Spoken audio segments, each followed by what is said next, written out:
So what is up, guys? Nick here, helping you to master your technology. iPhone SE versus iPhone 7, which to buy. Now, it's been 2 years since I did this video, so I'm doing an update to it because it's a different story here in 2019 about these two phones. One of them is a better deal than the other, and we're going to find out which that is by the end of this video. If you're past these devices, you have upgraded and you don't want to see, these older phones, feel free to click out. I will have different content coming soon, but I'm not going to ignore my fellow subscribers who have been asking, should I buy an SE? Should I buy an iPhone 7? Because these two, I get the question all the time. These are two of the most popular iPhones I feel like you can at least buy outside of the US, as the prices have come way down. And even in the US, the iPhone 7 remains Apple's budget option, as well as their smallest option you can buy right now in Apple stores. So these are two pretty compelling options for people who don't want to buy anything even close to a newer iPhone, like iPhone 8 and up, for example. Okay, guys, so I'm pretty sure you know most of the specs by now, but a quick refresher, just the changes is basically you go from a 4-inch to a 4.7-inch on the SE to the 7, and also you get a bigger battery, 1624. You just can't fit as big a battery in the iPhone SE as you can the 7. So you have a 1960 milliamp here on the right. So the iPhone 7 has a bigger screen and a bigger battery. Also has an A10 Fusion chip, A9 here on the left. In terms of the camera, they're basically the same except for the front, where the iPhone 7 gets a 7 megapixel camera, which is much better on the selfie photos than the one for the iPhone SE. Also, the contrast ratio is higher for this device on the right, and it has a little bit better graphics for gaming for the iPhone 7. So all around, it's just a powerhouse upgrade over the iPhone SE. But because the SE is small, it doesn't necessarily always require that processing upgrade, and it's been pretty impressive even up until now in 2019. Moving on to design in 2019, I want to discuss the differences, how they feel now. Well, the iPhone SE and 7 are both a dated feel at this point in the game.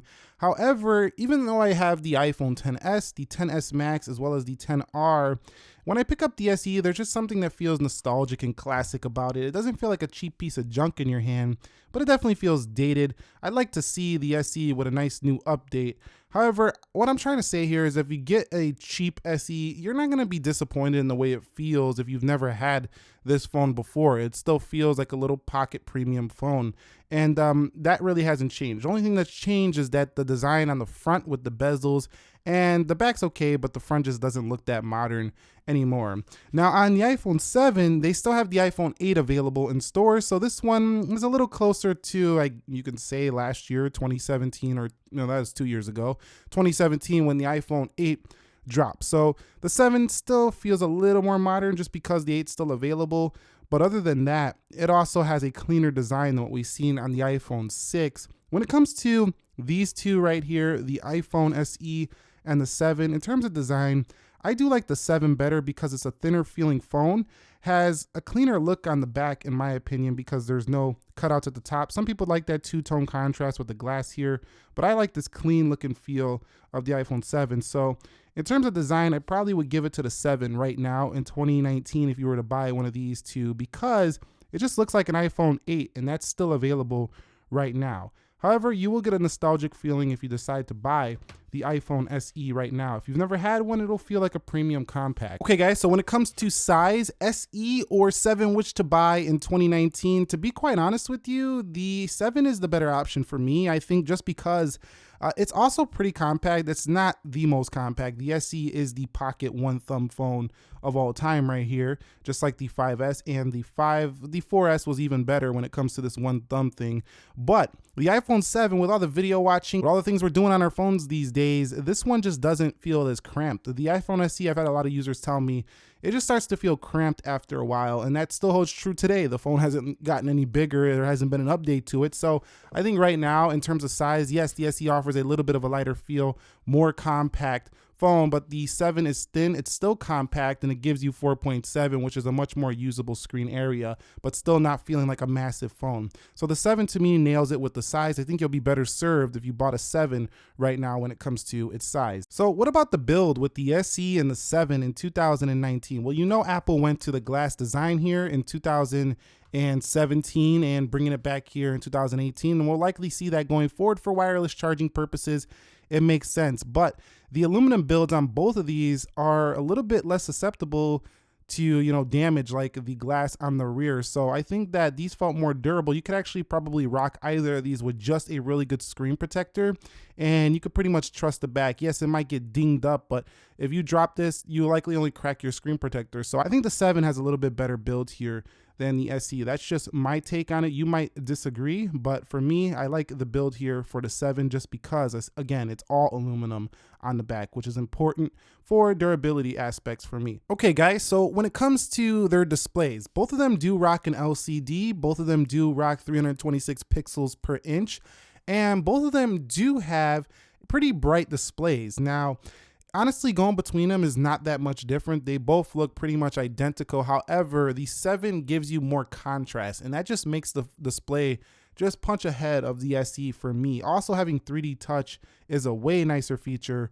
for the iPhone 7. So if you're buying the 7, you get that aspect. You don't even get that on the 10R, which is pretty funny considering how much premium or priced it is, premium priced the 10R is over the iPhone 7. So to me, display definitely has to go to the iPhone 7. It's 3D touch, higher contrast ratio, and also just more screen area. The SE, for a pocket-sized phone, though, has almost identical resolution and quality as the 7, but it just feels and looks like a cheaper panel. So the 7 is closer, I would say, to an iPhone 10R, to be quite honest, whereas this is just a little bit lower quality for the SE. So pick the 7 if you want the better display. It's P3 too as well. Okay, so when it comes to software, they are both running the iOS 12 version on here. I haven't updated the SE to 12.1.2, and I don't think I updated this one either yet.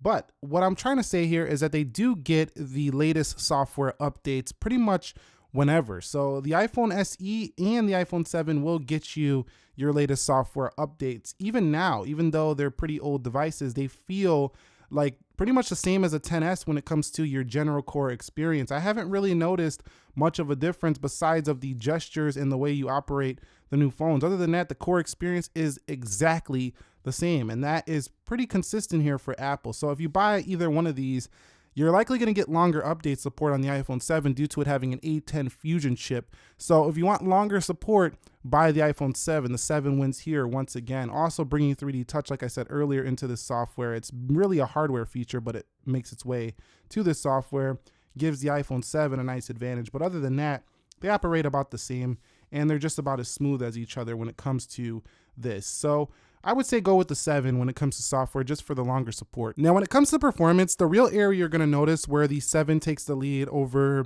the SE is mostly in gaming as well as in benchmark. So other than that, in real world practice, both of these are going to perform about the same. The A9 was really nice in its everyday performance, and it still is. That's why I'm still even talking about these SE over here, because it really went the distance in terms of its performance. I cannot believe how fast this phone still feels, even though it's from 2016. So that goes for the 6S as well. That phone is very fast as well. So you can see applications just open at about the same rate on both of them, no matter what you're doing. I mean, I'm a little bit off here on my presses, but this is not a speed test, so it doesn't matter. I'm just trying to show you that both applications on both phones are going to open at a pretty much identical pace here. At the end of the day, though, the iPhone 7 does have better performance, with Geekbench, being a little bit higher, as well as a better graphics chip and a longer lasting processor being quad core. So get the iPhone 7 again if you want better performance. So in terms of the way you unlock the phones, there's a clear winner here. While the SE does have first gen Touch ID, it has that old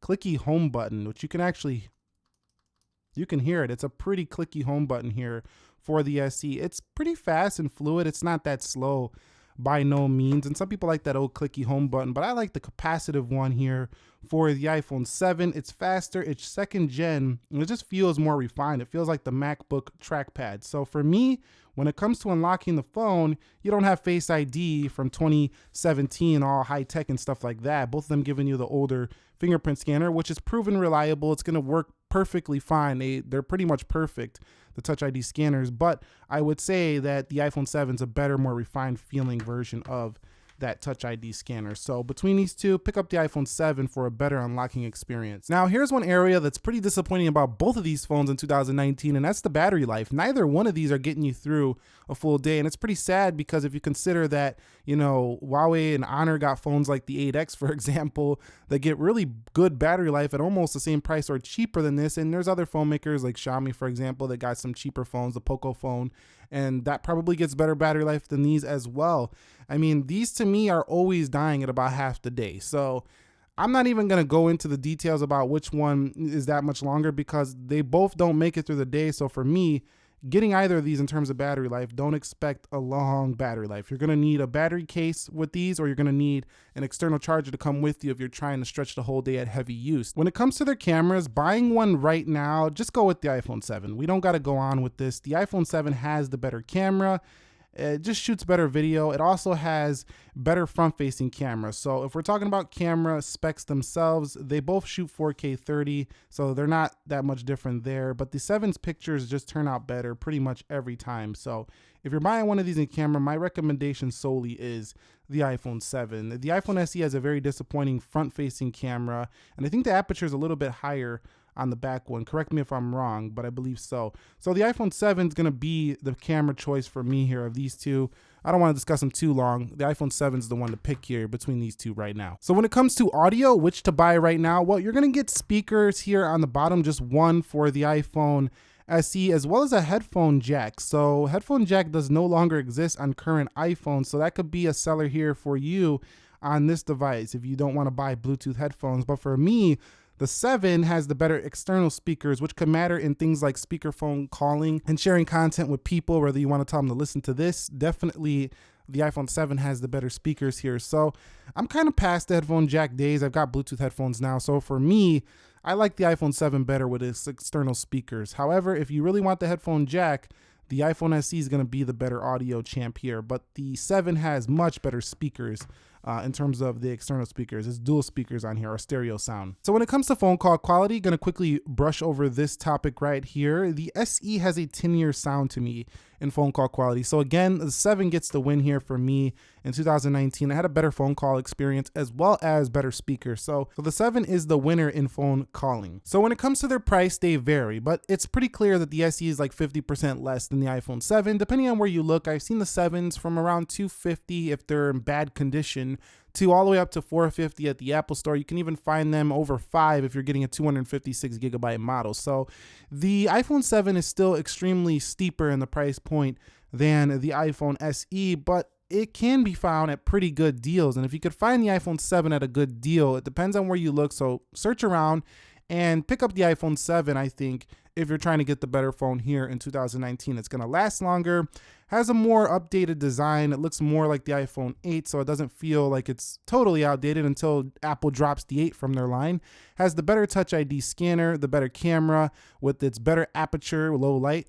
Also has a better display. It's more contrasty. The SE really just offers that size, that classic feel. And if you want that, then the SE is a good option. But for me, the clear winner here in 2019 is the iPhone 7. Pick this one up if you're looking for the better option between these two. So that's it for me here. Which one are you going with? The iPhone SE or the iPhone 7? Did you move on past these here in 2019? If you're going to pick one of these up, or you already have traded it, consider sharing your experiences with the community down below. It helps people out. You guys get into chats, and then somebody can maybe decide what they want based on your guys' conversation. So it really does help everyone out. Thank you very much for watching. If you're new here, consider subscribing for more. We got new content arriving this week. I will catch you all in the next episode. Nick here. Be sure to be well, and peace.